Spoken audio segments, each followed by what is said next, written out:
스웨덴 방위산업체 사부사의 미카엘 요한손 사장은 한국이 자사 공중조기경보통 제기 기종인 글로벌아이를 구매하면 관련 기술을 적극적으로 이전할 것이라고 밝혔다.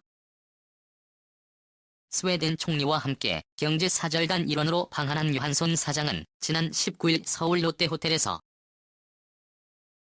연합뉴스와 가진 인터뷰에서 한국 공군의 2차 공중조기경보통 제기 도입 사업에 참여하겠다는 의향과 함께 이같이 제안했다. 그는 한국 정부가 1차 사업을 공고할 것에 대비해 참여할 준비를 하고 있다면서 기술 이전에 관한 평가가 가장 중시되어야 하며 경쟁 입찰 방식을 지지한다고 말했다. 보잉 737 기반의 피스-아이 조기경보통 제기 4대를 운영하고 있는 한국 공군은 조만간 2차 조기경보통 제기 사업에 착수한다. 이 사업 수주 전에는 미국의 보잉, 이스라엘의 IAI 등이 뛰어들 것으로 예상된다. 요한손 사장은 한국이 글로벌 아이를 구매한다면 관련 기술을 이전하겠느냐라는 질문에 물론이다. 약속은 반드시 지킨다며 한국이 구매한다면 사부의 기술과 능력을 한국으로 가져와서 이를 현지화할 수 있다고 강조했다. 그는 사부는 항공기 개발과 관련한 역량의 현지화를 추구하고 있다면서 미국과 영국, 호주, 브라질에서 그런 현지화 전략을 실현한 경험을 가지고 있다고 설명했다. 요한손 사장은 한국 내에서 항공기 정비와 관련한 능력을 갖출 수 있느냐라는 질문에 한국에는 한국항공우주산업 한화, LIG넥스1 등 정비와 운영 능력이 있는 업체가 많다면서 한국의 어떤 업체와 손을 잡을지 모르지만 사부사는 구매국 현지에서 MRO 능력을 구축한 사례가 많다고 답했다. 이와 관련 방위사업청은 최근 외국 업체와 한국 무기체계 구매 협상 때 한국 내 MRO 능력이 있으면 절충교역 제안서 평가 때 최고 등급을 부여하기로 관련 지침을 개정했다. 절충교역은 외국 무기체계를 구매할 때 외국 판매 업체가 반대급부로 부품, 수출 관련 기술 등을 한국에 제공하는 교육 방식이다. 된 방위산업체 사부사의 미카엘 요한손 사장은 19일 연합뉴스와 가진 인터뷰에서 한국이 자사 공중조기경보통 제기 기종인 글로벌아이를 구매할 경우 관련 기술을 적극적으로 이전할 것이라고 밝혔다. 이에 한 손 사장은 구매국 현지 업체와 항공기 수리 부속 교체와 운영 등을 충분히 해낼 것이라면서도 기술 이전 항목에 더 점수를 줘야 한다고 주장했다. 그는 사부 매출의 75%가 국외에서 발생한다면서 4분부는 어떤 부분에 전력이 부족하고 그 부족분을 메구어주는 것에 관심을 둔다. 기회가 된다면 한국 업체와 손을 잡고 그 기업을 메꿀 수 있는 논의를 시작할 것이라고 말했다. 요한손 사장은 조기경보통 제기 글로벌 아이에 대해 공중, 지상, 해상 다목적 정찰 능력이 있고 동체 하단부에 전자광학 카메라를 장착해 적어도 해상 초계가 가능하다며 공중에서 탐지한 표적 정보를 위성통신으로 지상 부대와 해상의 함정 공중의 전투기에 제공할 수 있는 등 상호 운용성이 아주 우수하다고 강조했다. 사부의 글로벌 아이는 소형 및 예상 표적 탐지 거리를 확장한 AI안 레이더와 수평선 너머의 해상 표적까지 탐지할 수 있는 스프레이 레이더 등 2개의 레이더를 탑재하게 된다. 스웨덴 웁살라 대학에서 수학 및 컴퓨터 과학을 전공한 요한손 사장은 지난 10월 사장 겸 CEO로 취임했다. 사업의 파격도 파격 해상 초계기 사업, 새 국면에 진입. 현 정부의 대북 무기 도입 사업으로 꼽히는 해상 초계기 사업이 새로운 국면으로 접어들고 있습니다. 비판의 포세이돈을 내세운 보잉과 방사청이 포세이돈 단독 계약으로 사업을 끌고 가다가 여론의 역풍을 맞자 방사청이 단독 계약과 경쟁 입찰 방식을 함께 놓고 막판 저울질에 돌입했습니다. 이달 중에 사업 방식이 결정될 전망입니다. 비즈니스 제트기를 플랫폼으로 한 해상 초계기 서드 PC 판매를 희망하는 스웨덴의 사부는 획기적인 절충 교역안을 내놨습니다. 한국형 전투기 KTF-X를 위한 능동 이상 배열 즉 레이더 기술의 이전과 해상 초계기 및 공중 경보기 제작 기술 이전입니다. 눈이 번쩍 뜨의 제안입니다. 군은 당연하고 포세이돈 단독 계약을 고집하던 방사청조차 흔들리고 있다는 전언입니다.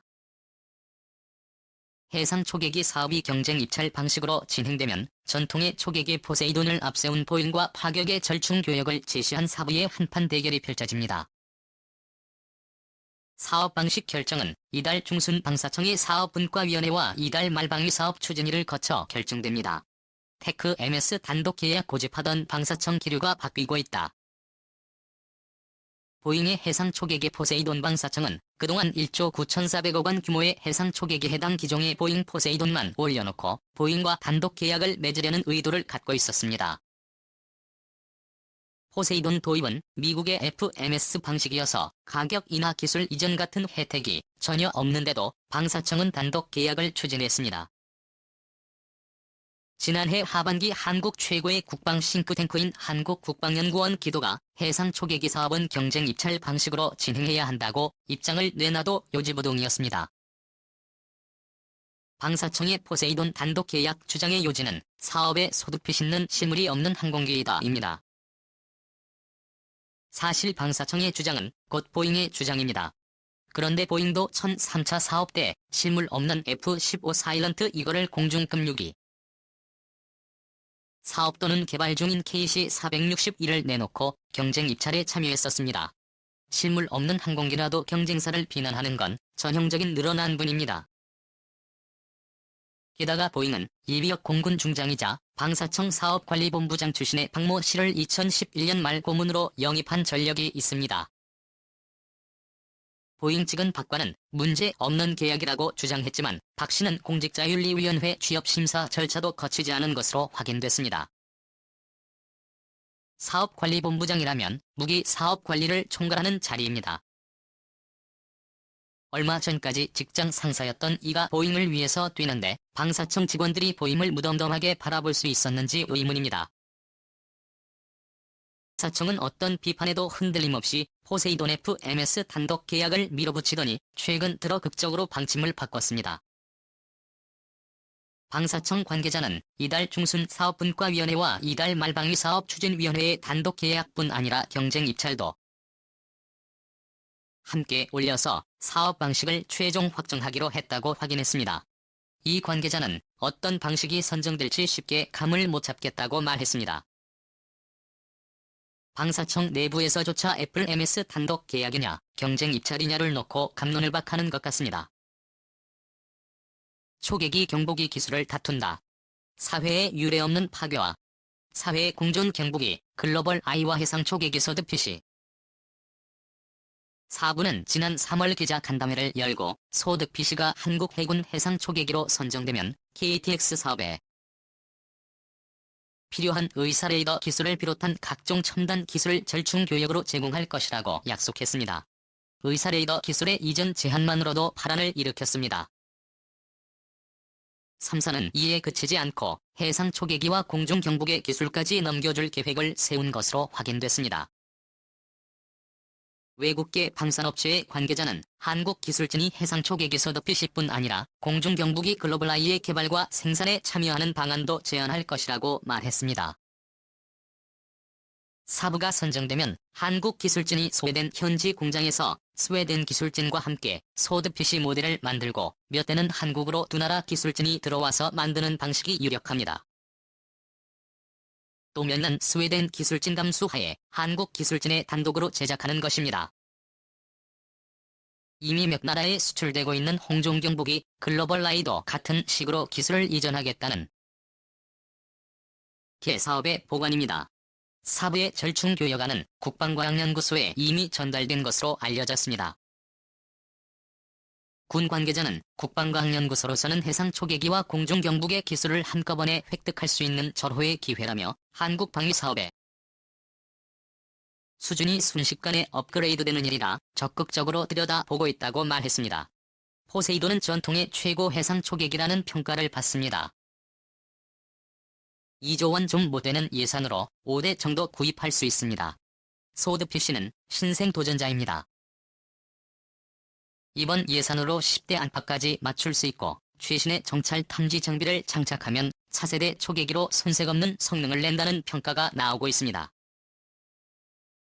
굳이 포세이돈만 사겠다고 고집할 일이 아닙니다. 구관이 명관 포세이돈도 좋지만 획기적 절충교역 소드핏을 함께 올려놓고 성능 가격 절충교역 조건을 단단히 따지는 편이 100번 옳습니다. 개발에만 8조 원이 들어가는 건군 이래 최대 무기 체제 구축 사업인 한국형 전투기 개발 사업이 미국의 4개 핵심 기술을 이전받지 못하면서 최대 위기에 봉착했다. 1999년 공군 사관학교 임관식에서 김대중 대통령이 천명한 국산 전투기 개발 사업이 16년 만에 좌초 위기에 빠진 것이다. 공군의 F4 팬텀과 애프터가 도태되고 그 자리를 메울 KTX 사업이 좌초될 경우 2020년대 중반 공군의 전투기 보유 대수는 현재의 430대에서 그 절반 수준으로 떨어지게 돼 우리의 영공 방어에 커다란 구멍이 뚫릴 수밖에 없게 된다. 우리 군은 지난해 9월 40대의 F-35 전투기를 7조 3,418억 원에 들여오기로 미국 로키드 마틴사와 계약했다. 당시 군과 방위사업청 등은 25건의 기술 이전 또는 기술 지원을 받기로 했다며 이에 따른 경제적 효과만 14억 달러에 이른다고 밝혔다. 무엇보다 우리 정부가 추진 중인 KTX 개발에 필수적인 기술이 포함돼 있다고까지 설명했다. 그러나 방사청이 국회 국정감사에 제출한 자료에 따르면 미 정부가 지난 4월 22일 방사청에 보낸 서신을 통해 한국형 전투기의 핵심 장비인 레일세일 레이더 통합 적외선 탐색 및 추적 장비 전자광학 표적 추적 장비 전자전 장비 통합 기술 등 해군의 기술 이전을 불허한 것으로 드러났다.